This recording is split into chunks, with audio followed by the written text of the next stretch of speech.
Bismillahirrahmanirrahim. Alhamdulillahi Rabbil Alamin. Wassalatu wassalamu ala Rasulillah wa ala alihi wa ashabihi ajma'in. Amma ba'd. Assalamualaikum warahmatullahi wabarakatuh. Mga kapatid, ngayon tatalakayin ko itong first portion sa aking interrogation, sa aking pagtatanong, sa aking katunggali. Walang iba kundi si Pastor Wimpy Tan.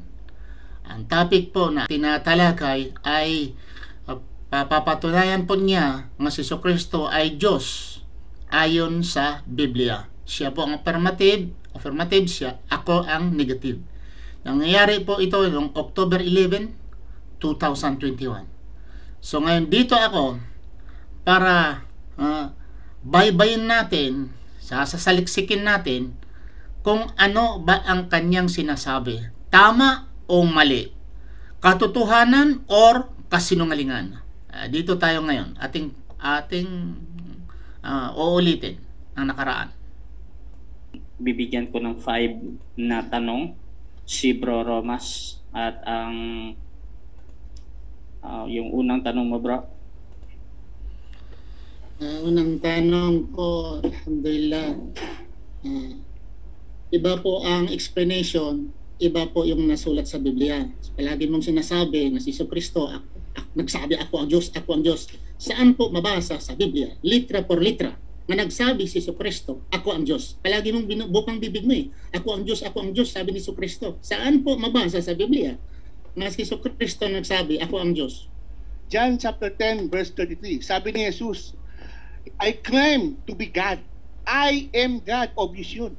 Kine-claim ko ako ay Diyos. In plain language, kung sa Tagalog, pumunta ako sa... Sandali lang. No. Proceed yan. Sorry. Continue. Kung ako pumunta ako sa kalye o sa palengke, sinabi ko, ako ay Diyos. Ano ibig sabihin yun? Di ba kine-claim ko na Diyos ako? Sabi ni Jesus Christ, John chapter 10 verse 33. Sabi niya, I am a mere man. Sabi ng Hudyo, you are a mere man and claim to be God. Sabi niya, oo. Sabi, hindi pwede sabihin ng mga Hudyo yan kasi hindi alam ng Hudyo. Dinipil ni Jesus. Second demotion si Jesus na sinabi niya siya ay Diyos. At first demotion sinabi niya siya ay Diyos. Kiniklaim niya Diyos siya. Paano yun?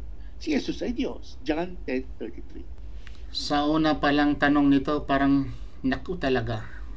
Nakakuan nga ako naka-interact ako. Nalimutan ko ang rules na wala palang objection. I-clarify ko sana dahil grabe ang kasinungalingan itong pastor. Tinanong ko siya kung saan mabasa nga si Jesucristo nagsabi, ako ang Diyos. Sabi niya, anong sagot niya? John 10:33. Chapter John of 10 verse 33. Dito basahin ko. Okay? At maya ilagay ko sa screen. I will quote. We are not stoning you for any good work. They replied, but for blasphemy, because you, a mere man, claim to be God. Okay. Sabi daw si Jesucristo, ito kasinungalingan. Hindi ito si Jesucristo ang nagsabi, kundi they made allegation. Kung babasahin mo itong teksto, ano ang allegation dito? Ang allegation dito, si Jesucristo ay nag-claim daw na God. Hindi itong nagsabi, hindi mula sa bibig ni Kristo, mula sa bibig ng mga Hudyo. Ano ba ang unang allegation ng mga Hudyo laban kay Kristo? Ang first allegation nila dito, ganito. Mabasa natin ito sa John chapter 10 verse 23. Ito sa King James Version. Mabasa natin. Ano ba ang sinasabi dito sa verse 23? Ang unang allegation nila, dahil ang second allegation, yung nagsasabi daw si Jesucristo nga ikaw ang Diyos. Hindi naman sinabi ni Jesucristo Okay. Gawa-gawa lang ito ni Pastor Wimpy nga si Jesucristo ay nagsabi na ako ang Diyos. Basahin natin the first allegation, verse 23. Okay? And Jesus walked in the temple in Solomon's porch. Sa porch ni Solomon naglalakad si Jesucristo. Then came the Jews round about him. Ang Hudyo, sinusirkuluhan siya round about him. And said unto him, nagsabi sa kanya, how long dost thou make us to doubt? If thou be the Christ, tell us plainly. Ginawa mo kaming mangmang, hindi ka nagsasalita ng klaro. How long dost thou make us to doubt? Palagi mo kaming ginugulo yung utak namin, parang ganun. Okay? If thou be the Christ, kung ikaw ay talaga ang Messiah, ikaw ay Kristo, tell us plainly. Klaruhin mo, magsalita ka ng totoo kung ikaw talaga si Kristo, Messiah. Huwag mo kaming guguluhin yung utak namin, nagugulo na kami. Oh. So, yan ang first allegation. Ibig sabihin si Kristo ay hindi nagsalita ng klaro. Okay? Dito tayo sa 25. 23, 24 yun kanina. 25. Jesus answered them, I told you, and ye believe not. The works that I do in my Father's name, they bear witness of me. Sinabihan ko na kayo, pero hindi kayo naniniwala. Yung aking gawa, silang mag-witness sa akin. Nga ito'y ginagawa ko in Father's name. Not in my name, but Father's name, meaning God's name. Ginagawa niya ito dahil ito ay kagustuhan gawa ng Diyos. Hindi ito aking gawa. So my work bears witness with me. 26. But ye believe not, pero hindi kayo naniwala. Hindi kayo naniwala na ang aking gawa ay mula sa Diyos. Because ye are not my sheep, as I said unto you. Dahil hindi ko kayo mga tupa. Hindi kayo naniwala sa akin dahil hindi ko kayo mga tupa. Ibig sabihin, hindi kayo tagasunod. My sheep hear my voice, and I know them, and they follow me. Yung mga karnero ko, ay alam ko sila, kilala ko, dahil sumusunod sila sa akin. Okay? Ibig sabihin, si Jesucristo ay sinupla ang kanilang allegation nga si Jesucristo ay hindi nagsabi ng totoo. 29. My Father, meaning ang Diyos, that give them me, ang nagbigay sa akin, is greater than all. Greater than all. Ibig sabihin, mas makapangyarihan siya. Yung Diyos ko, ang Ama ko, mas makapangyarihan kaysa akin. Greater than all. And no man is able to pluck them out of my Father's hand. At yung mga karnero nga nandito sa akin, yung sumusunod sa akin, walang makakuha mula sa akin. Ang ibig sabihin, yung tagasunod ni Kristo, walang makapagligaw sa kanila kundi dahil sumusunod ang mga tupa, hindi sila maliligaw. Verse 30, I and my Father are one. Ako at ang aking Ama ay isa. Ngayon, nakakita naman sila ng tiempo. Nakakita naman sila ng tiempo. Noong unang allegation, na si Kristo ay hindi nagsalita ng klaro. Sinupalpal sila ni Kristo, sumagot si Kristo. Sa pangalawa, sabi ni Kristo, yung tungkol sa mga karnero sa aking mga tupa ay nandito sa akin, sumusunod sa akin, binigay ng Ama sa akin, at wala mang makakuha sila mula sa akin. I and my Father are one. Ang ibig sabihin, ng sumusunod sa Diyos, sa Ama, at sumusunod sa kanyang Jesucristo ay isa. Ibig sabihin, hindi sila maliligaw. Ngayon, nakakita naman din sila ng paraan. 31. Then the Jews took up stones again to stone him. Gusto niyang batuhin si Jesucristo. Bakit? Nakakita na sila ng butas eh. Okay? 32. Jesus answered them, many good works have I shewed you from my Father's name. For which of those works, good works, you stoned me? Marami akong ginagawa, kapangyarihan nga ginawa mula sa Diyos, sa Ama. Saan doong mga mababuting gawain na ninyo akong babatuhin? Dahil pumulot na sila ng bato, nakita ni si Kristo, babatuhin siya. So that is 32. 33. Ano naman ang Hudyo? Ang mga Hudyo sabi niya, the Jews answered him saying, for good work we stone thee not, but for blasphemy, and because that thou, being a man, makest thyself God. Imagine, naghanap naman sila ng butas na yung sinasabi ni Kristo na ang tungkol sa mga karnero ay talagang hindi sila mahiwalay mula sa Kanya dahil ang naniwala sa Diyos, sa Ama, naniwala din sa Kanya, I and my Father are one. So ang oneness dito is the purpose. Isa lamang ang kanilang purpose, to guide mankind, to give guidance to mankind. Pero nakakita ang butas ang mga Hudyo, pagsabi ni Kristo, I and my Father are one. So nag-pick up sila ng stone. Sabi nila, ikaw ay isang tao, nag-angkin ka sa iyong sarili na Diyos. Nagsabi ba si Kristo? Wala. It's an allegation by the Jew nga si Kristo ay nag-angkin na nga Diyos. Allegation, naghanap lang sila ng butas para mapatayin lang si Kristo. At ito naman si Pastor Wempe, sinakyan niya itong bersikulo nga si Kristo daw ay nagsabi na ako ang Diyos. Anong nangyari? Basahin ko muli, John chapter 10 verse 33. The Jews answered him saying, for good work we stone thee not, but for blasphemy, and because that thou being a man makest thyself God. Hindi si Kristo ang nagsabi. Kasinungalingan ito, pastor.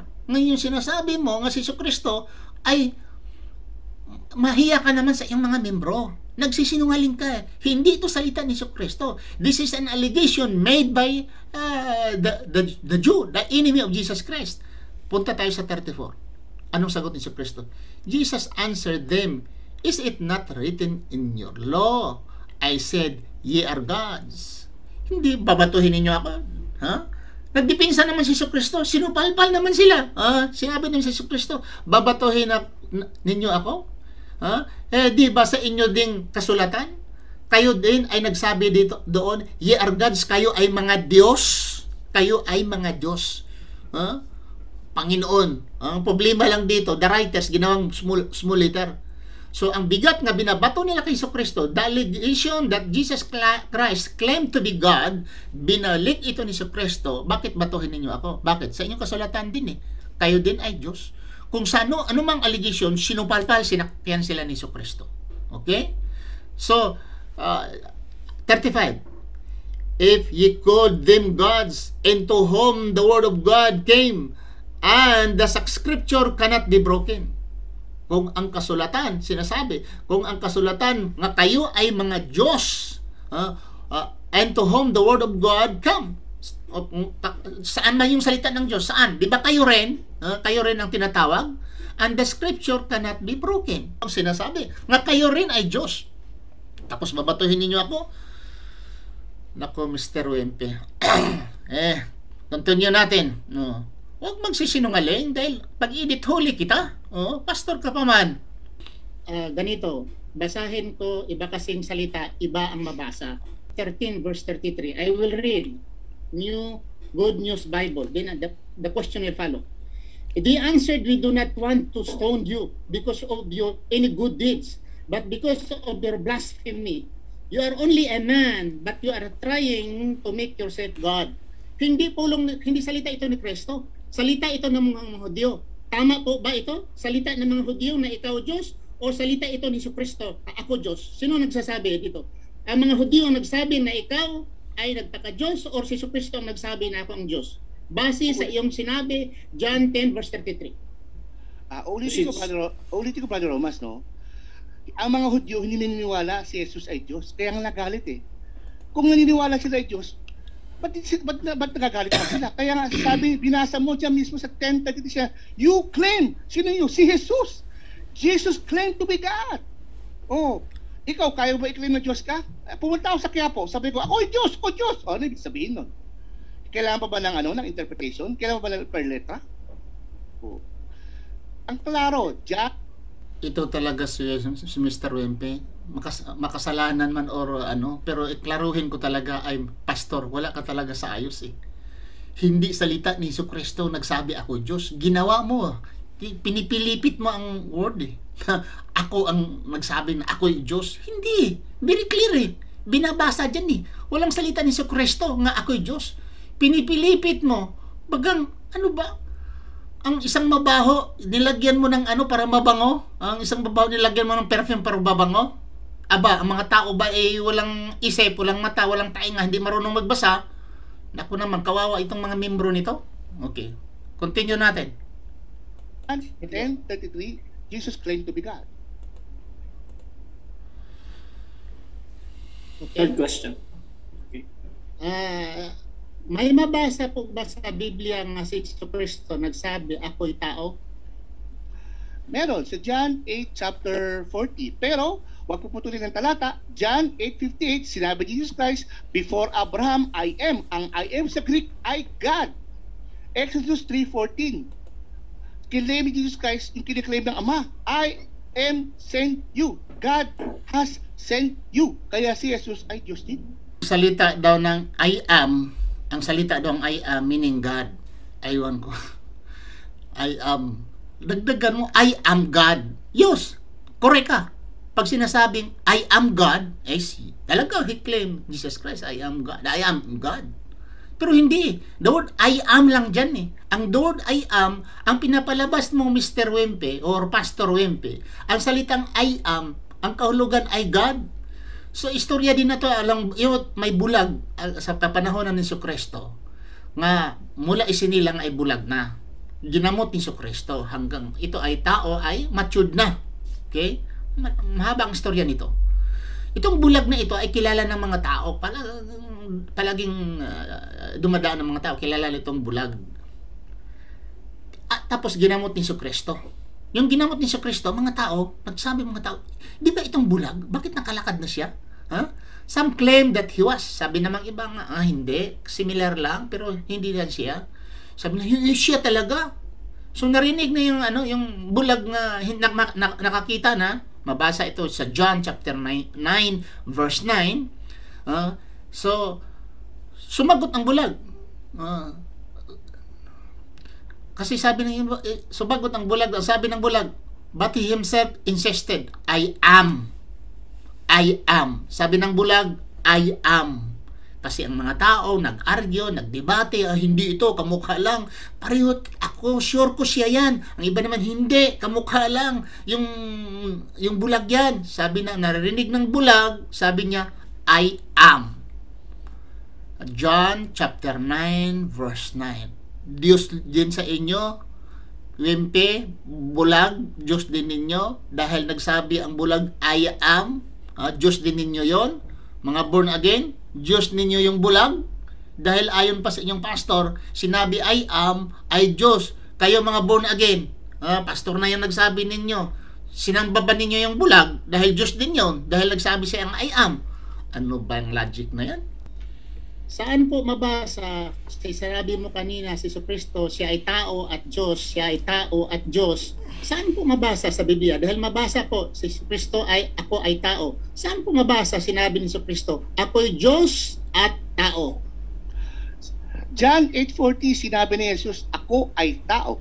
John 8:58, sinabi ni Jesus, ako ay Diyos. Kaya sabi ni Jesus, ako ay hindi lang tao, Diyos sa katawang tao. Meron bang tao na katawang tao pa sa lupa? Kaya nga Tingnan mong kasinungalingan niya. Ako ay Diyos at tao. Sinabi daw ni Jesucristo, ako Diyos at tao. Wala namang mabasa sa Biblia eh. Ako ay Diyos at tao. Ang ginawa niya, tinagpi-tagpi niya ang John 8 verse 40, yung sinasabi ni Jesucristo, why you seek to kill me? I am a man that hath told you the truth. Tinagpi niya ito sa 8:58 nga sinasabi niya I am. So siya daw nagsabi nga Diyos at siya nagsabi rin na tao. Tinagpi-tagpi eh. Pastor, huwag kang tagpi-tagpi. Ano ka, squatter? Itagpi-tagpi mo yung bersikulo? Basahin mo nga si Jesucristo nagsabi, ako'y tao at ako'y Diyos at the same time. Dahil yun ang utak eh. Huwag kang magtagpi-tagpi. Nakakahiya ka naman eh. Ang ginagawa lang yan sa mga squatters area. Tagpi-tagpi na bahay hanggang nabuo. sabi ko nga kanina, di ba? Kung si Jesus ay tao lang, kaya ba niya maglakbay sa lupa? Para pumunta sa lupa, para makatawang tao, kung tao na siya? Last question. Pwede bang basahin mo ang John 8:58 yung sinasabi ni Jesucristo nga ako'y tao? Pwede bang basahin mo? John 8:40 ho yung tao. Yung John 8:58, God. Yung I will repeat. Saan po yung sinabi mo nga si Jesucristo nagsabi, ako ay Diyos? Saan po? John 8:58, sinabi ni Jesus, before Abraham, I am. Ang I am sa Greek, ibig sabihin God. Bakit? Paano nalaman? Kasi kinukot ni Jesus ang Old Testament sa Exodus chapter 3 verse 14. Nang sinabi, I am sent you. I am sending you. I am means God. Ako nga. Ako ay Diyos. Diyos din talaga yung ano. Nakakatawa ito si Mr. Wempe. Tingnan mo yung klaseng pastor ito. I am daw, meaning God. Si Jesucristo daw ay mula sa itaas, bumaba. Naku naman. Salita ba yun ni Jesucristo? Saan mabasa? Kawawa yung mga membro nito. Pagsisinungaling yan. Pagsisinungaling yan. Very clear. Sundin ninyo, tingnan ninyo mga versikulo, mga tinagpi-tagpi niya, pinipilipit niya, para lang lalabas ang kanyang hangarin nga mapapatunayan nga si Jesucristo ay Diyos ayon sa Biblia. Wala pong mabasa. Malaki pong kasinungalingan ang kanyang sinabi nga nagsabi si Jesucristo, ako ay Diyos. Ako'y nagkatawang tao at ako ay Diyos. Wala po sa Biblia. Maraming salamat po mga kapatid. Subhanakallah, Allahumma bihamdika, asyhadu an la ilaha anta, astaghfiruka wa atubu ilaik. Assalamu alaikum wa rahmatullahi wa barakatuh.